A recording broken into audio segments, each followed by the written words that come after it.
Ayun po mga ka-Atis ko, yes, nakausap po natin si Jamaica. So, kanina pa po pala tumatawag sa akin ng 6 ay 7. Tumatawag sa akin kaso hindi ko po nasasagot dahil nga po late na rin po ako nakatulog. So, yun ta. So, tumatawag kasi alam po kasi ni Julie na sasama ako. Yun po yung plano namin dati. Pero, nagbago po kasi nga masama po ang pakaramdam na Ate Rena nyo. Tsaka hindi po siya nagre-reply kung ano na po yung plano. Message lang po siya sa akin ng message dati. Tapos nung after na naman, wala naman. Yun pala, sira yung cellphone niya. Kaya ganun po. So, nalaman ko na lang na nandito siya nung tumatawag po siya. Pero alam ko na 6-6 yung alis po nila. Kaya nag-aantay nga po ako kung anong magiging pasya ni Julie. Kasi nga, ayun, kung sabi ko nga, kung hindi alis si Julie, ako na lang yung pupunta doon po.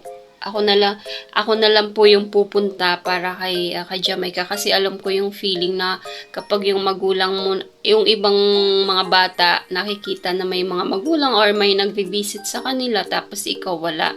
So parang ganun, parang iba yung pakiramdam. Kaya nga tulad sabi ni Jamaica na parang talagang umiyak daw po siya kasi hindi niya ina-expect na pupunta daw po yung nanay niya, si Julie. So yun, umiyak siya. Kaya tuwan-tuwa po siya nung nakita niya yung mag-ina na si MJ. Kasama po niya si MJ eh. So yun po, inano ko na lang po na i-record. Mayroon po tayong update kay Jamaica. So, ayun po. Nag-iisip daw po si Jamaica. Sabi niya po, yung mga dati daw po na parang Wednesday niya yung oras. Sabi ko, hindi ko alam po na ano ko po yan. Hindi yun na waste yung oras kasi part yun ng naging buhay niya. Na kumbaga, doon siya hinubog. Doon siya nagsimulang inihubog, kumbaga sa buhay. So, ngayon, nare-realize niya po yung pagkakamali niya bilang kasi normal naman na magkamali. So, di ba po? At least, bumangon, nagkaroon ng pag-asa sa buhay. Tsaka, nagkaroon ng direction yung buhay niya ngayon. Thank you so much. Thank you po sa panonood at, ayan, prayer din po sa inyo. Prayer kay Jamaica din po. At thank you kay Tita Emmy na ibigay ko na po yung pinabibigay nyo. So, magbe-birthday po si Jamaica. Ngayong October po, wala po siya. So, December po. December po yung uwi ni Jamaica. So, ayan po. Si Jamaica, pagkababoy na. Hey. Nasaan siya? Nahain mo. Eh! Jamaica! Ano na? Gigising ko lang. Ano na, kumusta? Kumusta ng school mo? Okay lang po, grade 8 na. Grade 9 na sa January. Ibig sabihin, tatlong ano ka pa, Tatlong taon ka pa o 2 taon pa? Oo nga po lang. Bakit? Anong proseso ba dyan? Hanggang grade 10 kayo, di ba? Grade 12 po. Grade 12 po. Kalahati ng grade 12. Tapos kalahati ng grade 12 OGT. Tapos pagka-graduate ng OGT, graduate na. Tapos college na. Opo. Ano bang course ang kukunin mo?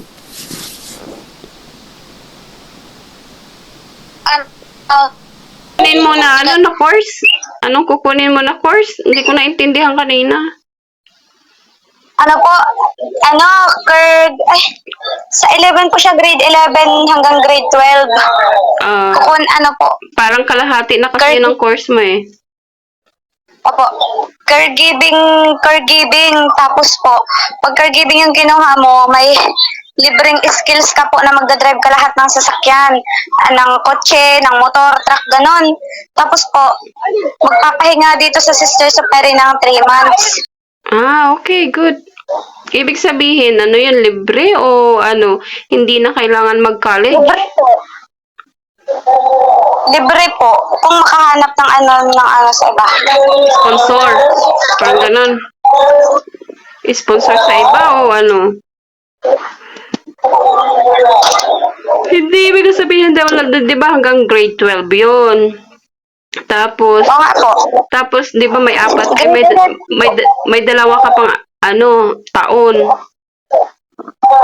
Opo, grade 11, yun, sinisimulan mo na po yun hanggang kalahati ng grade 12. Tapos, kalahati naman ng grade 12, i-OJT mo na siya. Tapos, pagka-graduate mo ng Sisters of Mary, pahinga ng 3 months. Nag-i-enjoy ka man dyan sa, Sister Mary? Taba mo na daw, sabi ni mama mo eh. Opo, ate. Oh, Pero minsan nakakaano din, kakabaliw. bakit? Minsan pag may problema re-resolbahin mong mag-isa. Tapos kapag may private na problema, ikikimkim mo lang kasi mahirap sabihin sa iba. Bakit sa sister, sa mga kasamahan mo dyan? Hindi pwede. Di man pag nagsasabi ka po sa kanila, di naman po dama yung care. Payo lang, di naman dama. Ibig sabihin, kumbaga kinikim-kim mo, di sulat mo na lang, sinusulat na lang. Pwede yun eh. Oo nga po. Yun ang ginagawa mo. Anong mga klaseng problema naman at nandiyan ka man? Bakit nang magkakaroon ka ng problema? Ko alam ate. Siyempre, hindi ko alam ate. Nagkakakonflict pa din ako sa buhay ko. Kumbaga, mga dati, mga past mo na nangyari o mga ganon? Yan, opo ate, yun. Huwag mong yan. Kasi kahit matagal na sa utak ko. Pero anuhin mo yun, isipin mo na yung past mo na yun, parang learn na din yun sa'yo. Alam ko naman na ganun eh, na pero sa isip mo kasi, wala daw. Titingnan pa daw po kung bukas. Baka sa mga kasamahan mo dyan, mga nanay-nanay, kung sino. Huwag mo isipin yun, Ning. Kasi, yun. Kumbaga, na yun, yung mga past na yun, hindi na kasi yun maibabalik eh. Yung natutunan mo na kung tama man o mali, ikaw nang gagawa noon. Kung halimbawa, sinunod mo yun, uli yung mali na ginawa mo, ganun at ganun pa din yung yung mundo mo, iikot ang mundo mo, doon din yung iisa lang yung magiging magiging kinalabasan. Kaya wag mo nang isipin yun, lalo na yung mga pangit, wag mo nang isipin yun. Kumusta man yung grades mo?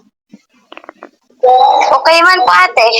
Palagi pong top 1. Top 1 ka sa school? Opo.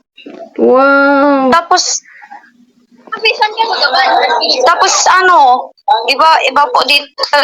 iba dito yung sistema. Tapos yun, hindi siya umabot ng with honor. Okay lang din yun. Basta magagamit mo yan magagamit mo in the future yung Yun lang yung importante sa buhay eh. Yung mga natututunan mo. Hindi importante yung mga taratap sa atin kasi kapag kasi mga teenager tayo, nag-i-school tayo, yun yung parang yung kahalagahan noon sa atin. Yun yung parang malaking achievement, pero ang mas malaking achievement kapag nakapag-graduate ka, nakapagtrabaho ka at may apply mo yung natutunan mo sa school at saka sa buhay. Yun yung achievement, big achievement mo Ning. Mo din yun eh. Malalaman mo din yun. Bakit?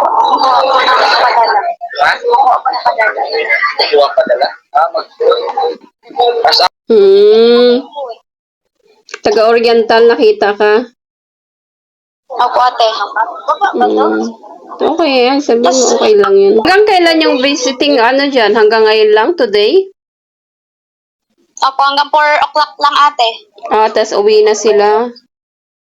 Yun Ning? Halimbawa kapag ibang araw, pwedeng mag-visit or hindi? Hindi na po, hanggang ngayon lang. Halimbawa, Tapos ate, ang bakasyon. December. So, ang halimbawa Halimbawa, dadaan lang ako. Halimbawa, dadaan ako tapos pupunta ka lang sa gate, papatawagin ka, okay lang yung ganun. Hindi ko po alam. Hindi ko pa po kasi naaano eh. Hmm. Pa? Paano mo nalaman na may PCOS ka? Nagpa-check up ka? Paano mo nalaman? Apo. 1 year and 1 year and 1 Hmm. Eh, Hindi ko yun. Ay, nagme-medicine ka. kasi po, sabi ni sister ko sino pa daw yung hindi mga nagme-menstruation. Tapos sabi ko, 5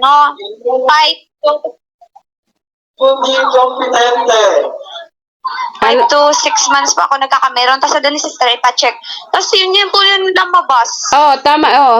Kasi alam mo Ning, kapag yung dugo hindi lumalabas, ganyan ang nangyayari. Nagkakaroon ng PCOS or parang mga bilog-bilog. Kasi imbalance hormone na yun eh. Imbalance hormone yun tinatawag. Eh ngayon, okay ka na. Okay ka na. Okay ka na ngayon. Hindi pa po. Di pa po tapos yung gamot. 1.5 year po yun. Tapos pagkatapos po nun, follow up, mag-ECG ulit. Okay, kasi nandyan ka eh. Buti nga po dito eh, libre yung ganun. Kaya nga, kasi nga, yun eh, hindi normal yung, yung di ba dati, lagi kang dinudugo. Hindi normal yun eh. Di ba nga, nakadalawang take na ako ng gamot. Yung una, mabababa pang dosage. Tapos po biglang, pa? Meron po. Be, magtanong ka na, be. Tanongin mo. Kasi po, may Gcash dito.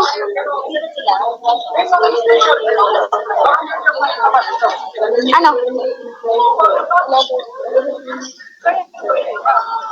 Hindi ba pwede si mama mong lumabas?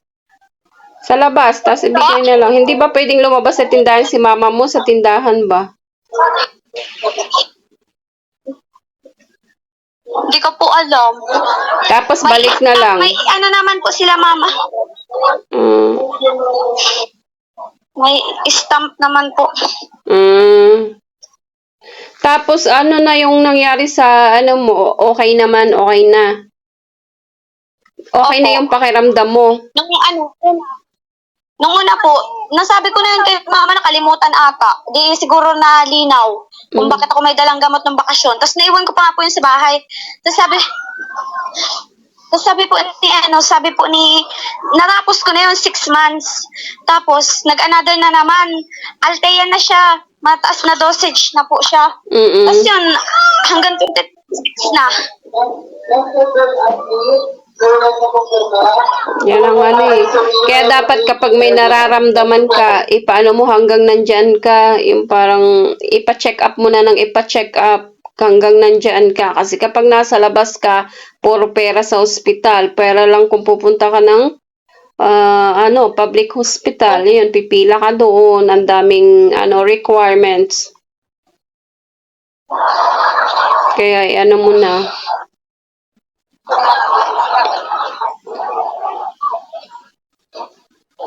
Dito ko nga lang ate naranasan mag-asikaso ng sariling buhay, yung wala kang dinedependahang, wala kang independent. Ano ka dyan talaga? Sa lang mo. Magagamit mo yan sa sa paglabas mo, magagamit mo yan lalo kapag nagtrabaho ka sa ibang lugar. Yan, magagamit mo yan. Nakaya mo nang mag-isa. Okay lang po. Okay lang? Then, Yun. Ang daming doon building namin ate. Dami lala. Yan ate. Nung grade 7 ako dito. Yan. Ito. Opo ate, 27. Tanda na ako. Si may reference mag-i-intend yun, di ba? Mag? Mary France, ano na yun? Second ko na ba year, third year, first year, second year. Kailan ba siya nag-ano ngayon? Ngayon, baga first year ata yun eh. Hindi ko alam, nalimutan ko. Di ba nagbakasyon na? Pero 8 na siya. talaga na siya. Ay, parang ikaw din.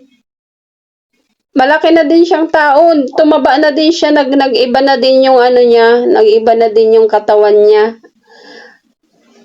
Sa Palaka. akin talaga ate, grabe. Kaya buko na talaga. Normal yun.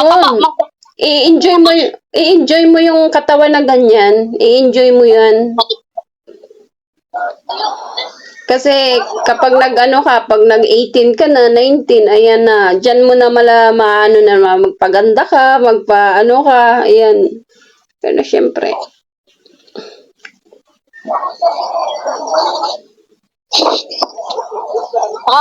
Dati,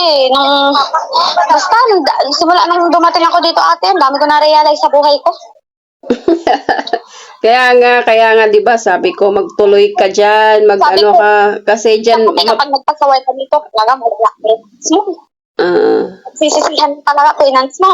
Tapos sabi ko, pinahalagat ko lang si mama doon. Sinasabihan niya ako magugas ng plato. Wala naman si mama pinapapinansa. Puro lang naman daldal. oo. Ito hindi. Tapos sabi ko, Oh, 'di ba na nakakasunod kayo? Bakit 'di ba maiisip mo 'yan, bakit kay mama hindi ko nasusunod? tapos sabi ko nun, puro ako gala dati, bata pa ako. Tapos ngayon, gusto ko nang balikan yung dati para makalaro ko mga kapatid ko. Ngayon wala na. No. 'Di ba yung araw na yung araw-araw mahalaga 'yun. Kada araw mahalaga 'yun. Kaya sabi ko sa iyo, 'di ba, huwag kang mag-iisip ng kung ano-ano na hindi man madaling i-apply 'yun lalo kapag may problema. Nagpadala pala si Tita Emmy sa inyo nung nakaraan pa to. Kaya nga, kaso nga lang hindi nagre-reply si mama mo kung ano yung parang ano na proseso. Hello po, Tita Eme. Gusto ko lang po mag-thank you sa binigay niyo po sa amin na pinapabigay mo po kay Ate Rena para ibigay sa akin sa birthday ko po. Thank you po kasi po kahit wala po ako sa vlog po dahil magwa 1 year na po ako wala, di pa rin po kami kinakalimutan. Salamat po sa patuloy pong pagsuporta sa pamilya ko, thank you po. Thank you po. Tapos po, huwag po kayong mag-alala, palagi po kayong included sa prayer po namin. Kasi po palagi po kayong connected sa mga dormmate po namin. Kaya po, saka araw-araw po kami nagdadasal dito, saka oras-oras din po. Kaya palagi ka pong included sa prayer namin. Bilang symbol na lang po ng pagpapasalamat sa inyo. Kasi hindi naman po, biro po ang magtrabaho, makahanap ng pera, tapos itutulong nyo lang po. Saka, thank you po talaga. Yun lang po, thank you po. Nga po pala, thank you din po kila Kalingap Pastor Alvin, kamusta ka na po? Ma'am Buena, Dodoy. Balita ko po magkaka-second baby na po sila, Ma'am Buena. Wish ko lang po, sana po, wait lang po sa hamon ng buhay. Wala pong mapapagod. Ganon. Oo. Sana po ingat ni Ma'am Buena, tapos ingatan po sila ni Lord, lalo na ang relationship nila ni Ma'am Buena, si Ali, sana maging mabuti din na bata, katulad ng mama papa niya, ng tita niya. Sino yung tita niya? Ikaw ate! Ako. Namimiss mo ba si Dodoy? Si Dodoy mo, namimiss mo? Ako ate. Hindi na rin yun napunta dun sa bahay. Hindi na rin napunta yun sa bahay kasi busy na rin sa school. Tulad mo. Hindi na rin siya napunta. Busy. Basta ikaw, mapapayo ko lang, kapag nag-iisip ka, mag-pray ka. Mag-pray ka na alisin yun. Tapos lahat isurrender mo kay Lord. Kasi si Lord, tandaan mo, yung iniisip natin ngayon, alam na ni Lord kung anong iniisip natin. Hindi pa natin nagagawa, pero si Lord alam na. Kaya, piliin mo yung tama, piliin mo yung makakabuti sa buhay mo, hindi yung parang ma-stress ka, yung parang ganon. Yung parang pag-iisip mo na hindi alam mo naman na hanggang sa isip mo lang, and the end of the day, isip ka ng isip, alam mo na walang mangyayari kundi ganun lang yung mangyayari, iisip ka, ganun lang. So enjoy mo lang yung ano mo diyan, buhay mo. Ano? Enjoy mo lang yung buhay mo dyan. Huwag kang isip ng kung ano-ano din. Basta enjoy ka lang. Huwag kang mag-isip ng mag-isip. Mag-pray ka. Lagi kang mag-pray na alisin yung lahat ng mga ano sa buhay mo. Yung mga negativity eh.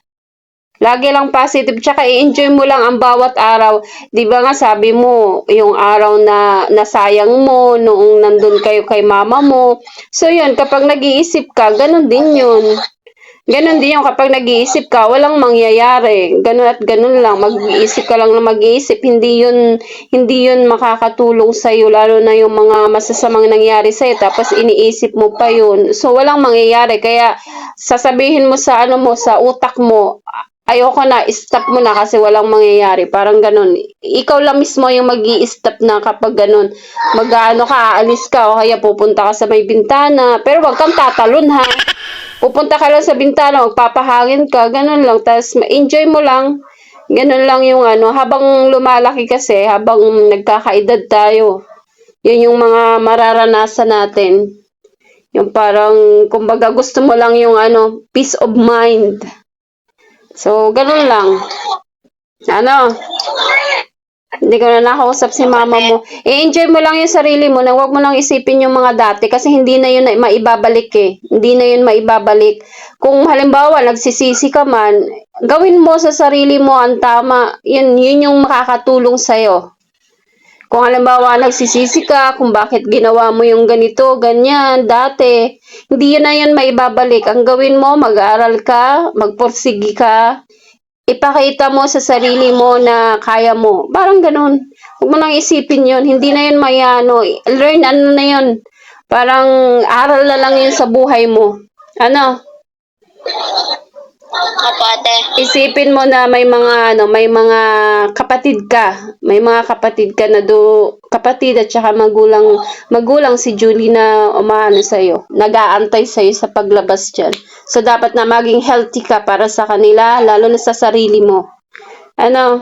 O, sige na, Neng. Mag-enjoy ka kasi alas 4, uuwi na sila mama mo. Opo, ate. Thank you, ate. Oo, sige, ingat ka dyan, ha? Ingat ka mo, sabihin mo kay mama mo. Ingat.